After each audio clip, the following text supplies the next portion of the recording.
This is section 12.2, part A, transforming with powers and roots.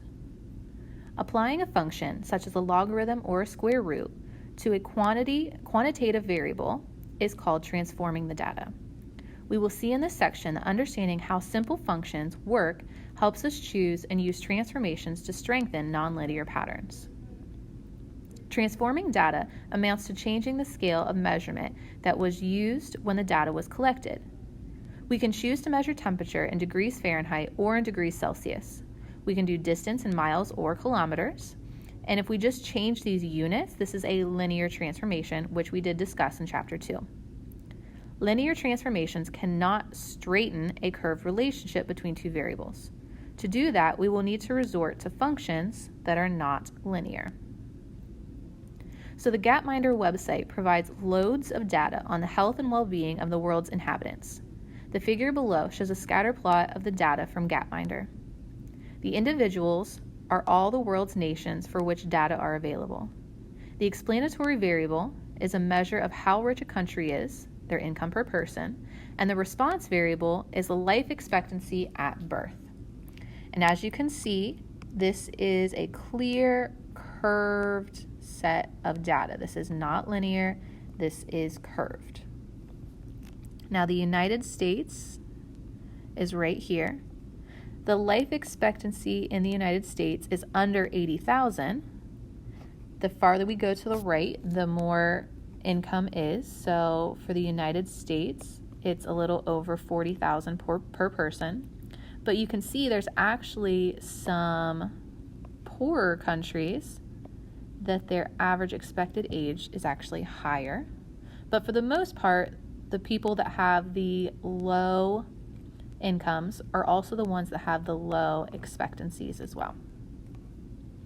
So we expect people in richer countries to live longer because they have better access to medical care and typically lead healthier lives. The overall pattern of the scatter plot does show this, but the relationship is not linear. Life expectancy rises very quickly as income per person increases, and then it starts to level out. People in very rich countries, such as the United States, live no longer than people in poorer countries, but not extremely poor nations. In some less wealthy countries, people actually do live longer than the United States. So 4 African nations are outlined. They are these blue countries over here. Life expectancy are similar to those in the neighbors. So if we look, these ones are about the same life expectancy, but their incomes for these countries are much higher than the incomes for the neighboring countries. Gabon and Equatorial Guinea produce oil. South Africa and Botswana produce diamonds. So it may be the income from mineral exports goes mainly to a few people, and so it pulls those incomes per person without actually changing the life expectancy of the ordinary citizen. That is, the income per person is a mean, and we do know that a mean is not a resistant measure of center. If we were to look at the median income, this would be different. The scatter plot on the previous slide shows a curved pattern. We can straighten things out by using logarithms. The plot below is the logarithm of the income per person against their life expectancy. So if we take the log of their income as the x instead of just their income, and we still leave their life expectancy alone, you can see that this data gets much more linear. When we visit a pizza parlor, you order a pizza by its diameter. It's going to be 10 inches, 12 inches, or 14 inches. But the amount that you get to eat depends on the area of the pizza.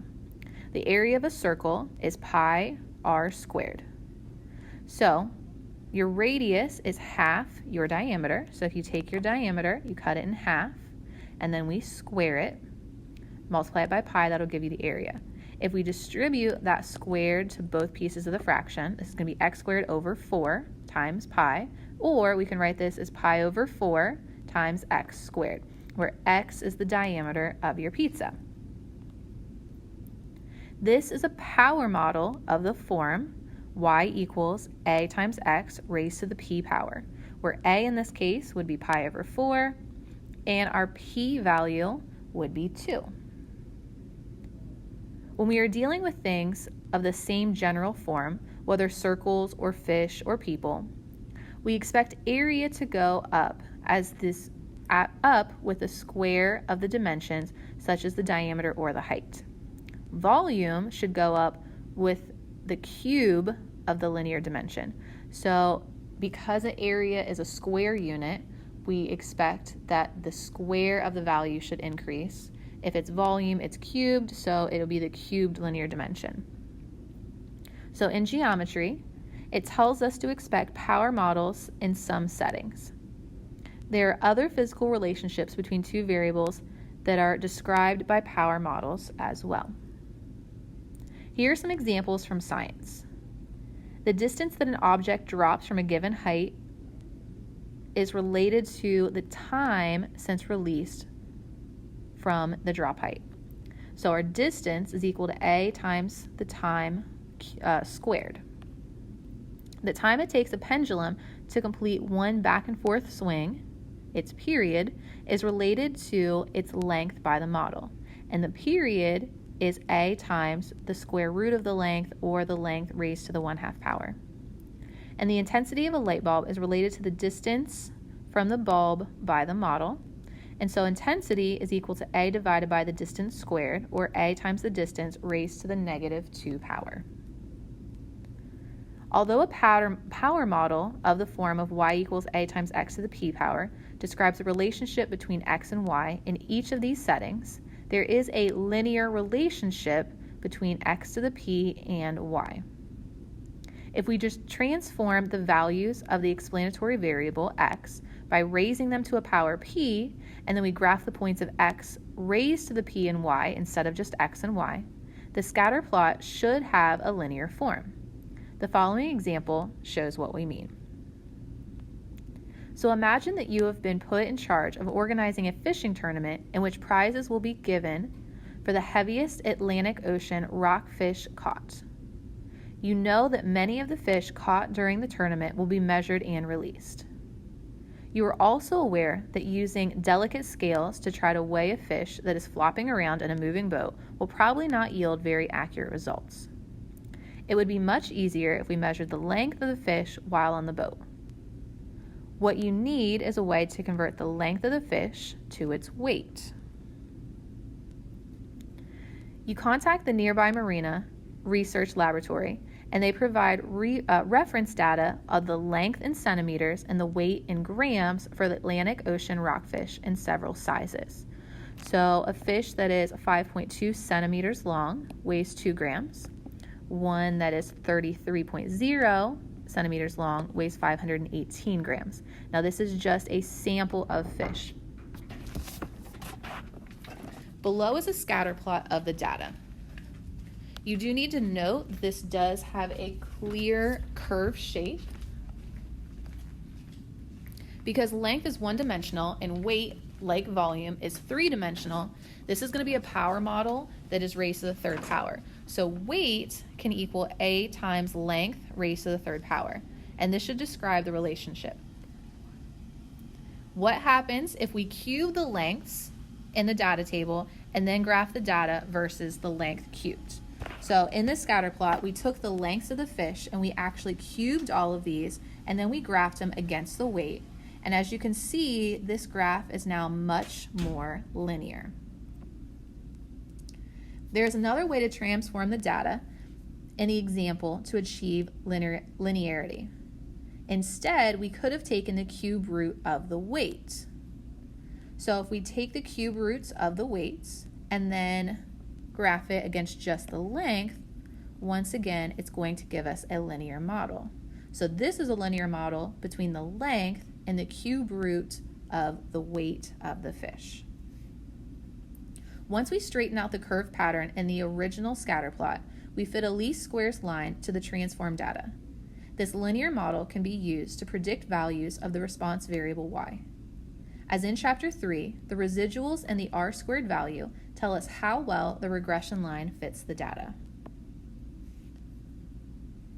So here's a Minitab output for the separate regression analysis of two sets of transform Atlantic Ocean rockfish. The first one, they take the length and they cube it, and then they just leave the weight alone. And we can see that the r-squared value for this one is 99.5%, which means 99.5% of the variation is determined by the how linear the equation is. And if we take the length and we take the cube root of the weight, then our r-squared value is 99.8%. So do each of the following for both transformations. We're going to give an equation of the least squares regression line, and we're going to define any variables that we use. So remember, we're going to use the coefficients. So for the first one, we can say, or for transformation 1, we are going to find the weight, so the predicted weight. And we know it's going to be predicted because we're putting the hat over top of it. We know that our constant is going to be 4.066 plus our slope times your variable. But we do know our variable is the length cubed. We're going to do the same thing for the other equation.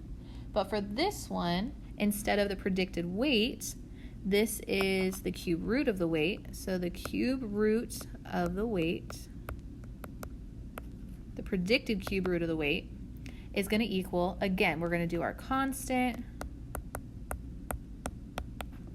plus our slope times our variable, which in this case will just be the length. Again, you could have just written this as y equals 4.066 times x cubed. That works, but if you're going to write it in that form, you also then have to define what the variables are. Suppose a contestant in this fishing tournament catches an Atlantic Ocean rockfish that's 36 centimeters long. Use the models from part A to predict the fish's weight, and you need to show your work. So you would have to do this for both transformations.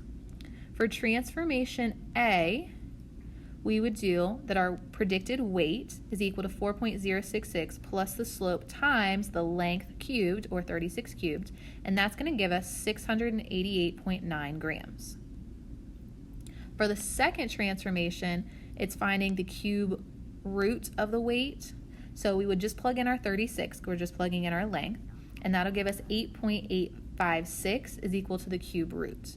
To get the weight by itself, you would then have to cube both sides, or raise it to the third power on both sides, and that's going to give us 694.6 grams. So interpret the value of S, and S is here for both of them, in context. So for transformation 1, remember S is the standard deviation of the residuals. And the standard deviation of the residuals is 18.841. Predictions of the fish weights using this model will be off by an average of about 19 grams. For transformation 2, our S value, you can see, is 0.12. So predictions for the cube root of the fish weight using this model will be off by an average of 0.12. When experience or theory suggests that the relationship between two variables described by a power model of the form of y equals a times x to the p power, you now have two strategies for transforming the data to achieve linearity. First one is you can raise the values of the explanatory variable, or the x, to the p power, and you can do x times p and y as your x and y coordinates. Or you can take the pth root of the response variable, which is your y coordinate. What if you have no idea what power to choose?